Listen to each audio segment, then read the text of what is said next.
কিশোরগঞ্জ জেলা পুরাতন মোটরসাইকেল ব্যবসায়ী মালিক সমিতির পরিকল্পনা বিষয়ক উপদেষ্টা কমিটি গঠন করা হয়েছে।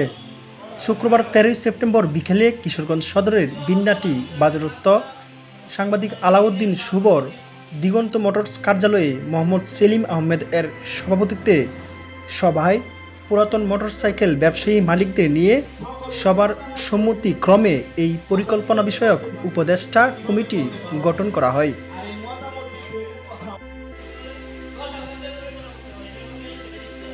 পরিকল্পনা বিষয়ক উপদেষ্টা কমিটিতে রয়েছেন কিশোরগঞ্জের কটিয়াদী উপজেলার রাজশাহী অটোমোবাইল ওয়ার্কশপ এর প্রতিষ্ঠানের স্বত্বাধিকারী মোহাম্মদ সেলিম আহমেদ। এখন উপদেষ্টা বলে 5 জন হইতে পারে, 10 জন হইতে পারে। উপদেষ্টা সম্মানিত সভাপতি, উপস্থিত দূর দূরান্ত থেকে আগত কটিয়াদী উপজেলার তামিম মোটরস এর মোহাম্মদ রফিকুল ইসলাম, সততা বাইক কর্নার কিশোরগঞ্জ এর আব্দুস সালাম সুহেল, কটিয়াদী উপজেলার বিসমিল্লাহ মোটরস এর আব্দুস সাত্তার,